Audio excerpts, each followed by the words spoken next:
18.5 autonomous lawnmower, ASITA, and this is Israel Morales, team leader, Ayub Abdallah, myself, Sean Gomez, Tony Joseph, and Alberto Brunet. This is our project. Basically, what it consists of is an autonomous mower that consists of a user interface program which controls its behavior, in which the user can direct the motion of the lawnmower through either a keyboard or a joystick.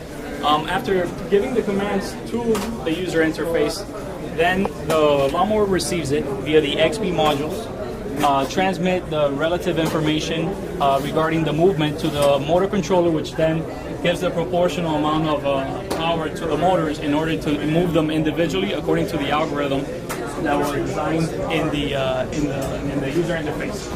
The way the user interface works, it displays camera feedback from the USB onboard camera, and it gives back to us exactly the location. Right now, since we're under a roof, the GPS is not displayed, but right here we have GPS location regarding our current location, and right here we have the live camera feed. These controls show the power being delivered to each motor at the moment. As you can see, motor 1 is currently on 0. This would be full negative, this would be full forward. Same with motor 2. There's different maneuvering algorithms which help the user sort of define how he wants to control the lawnmower. Right here, this is our interface for connecting and disconnecting from the motor so that we may access it or release it once we're ready to stop moving it. Now we're going to do a brief demonstration. We have the joystick hooked up. Hold on. Right, so the controls all come from here, from the user interface, as I was just showing you. And right now we're going to do a brief demonstration using the joystick of the actual movement of the lawnmower, which we can record. First of all, most importantly, we have throttle here, and this allows us to determine how much power we're going to give to the lawnmower. If we put it all the way, that would indicate that we're running at full power, so the motors would operate at full capacity. If we put it back, obviously that means no matter how much this is moved, the lawnmower isn't going to move.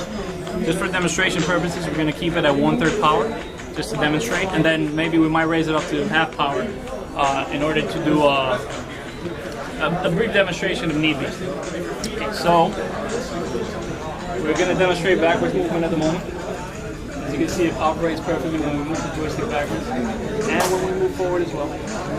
The precision is very accurate, so like the motors move pretty evenly. There's no mismatch between their velocities. Right now we're going to turn left. Go ahead and do a quick turn left. And do a quick turn right. And we're going to back up. And move forward.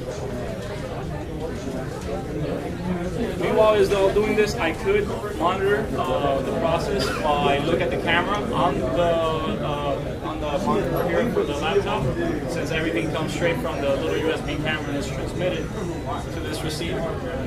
And yes, yeah, that's it. That's most of it. It also has the switch here for turning on the mower, and the sensors. Oh, please, Ayuki, you demonstrate with the sensors. If we actually put something in front of the path will become obstructed, and you will be able to see that on the user interface. When something obstructs the path, it shows it. And if we try to move forward, as you will see, I will move forward on my joystick.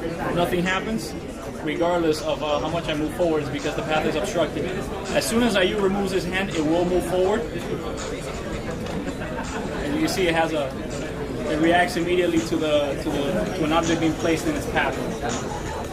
When something is placed in its path, it does allow you to go backwards or sideways, just so you can get out of a tight situation if that is your need.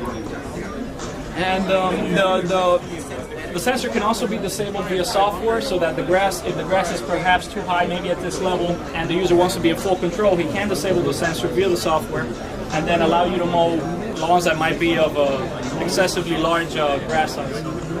And the GPS, in addition, the GPS is also configured in this window. Since it's supposed to work with the GPS, we have a window where we could place all the commands for the the lawnmower. For example, our current location, let's use FIU. This is where we program the actual lawn that we wish to mow if we were going to use the autonomous mode. Let me type in the address really quick of where we are located. And using the Bing Maps self-services, which is we access the Bing servers and get the picture that we are requesting, and then let's say we want to go ahead and draw the outline of the lawn we're interested in mowing. Let's do a quick demonstration. We hold down with the mouse, and then we actually draw it. Actually, let me draw a better one. Let's see if I can get a better. As you click on it, it will actually allow you to move around. Draw a new one. And let's say we use that as the lawn outline, and then we would go ahead and save it. And then the lawnmower would mow everything within these boundaries and actually stay within there, and that way you can specify the outline of the lawn that you're interested in mowing. And then if the GPS was connected, as it's mowing, it would display here on the GPS screen.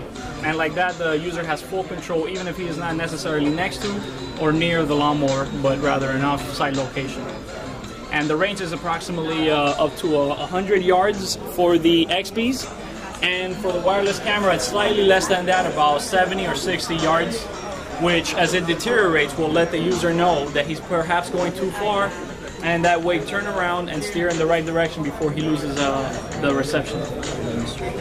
And just a final demonstration, just to drive it around. Quick drive here.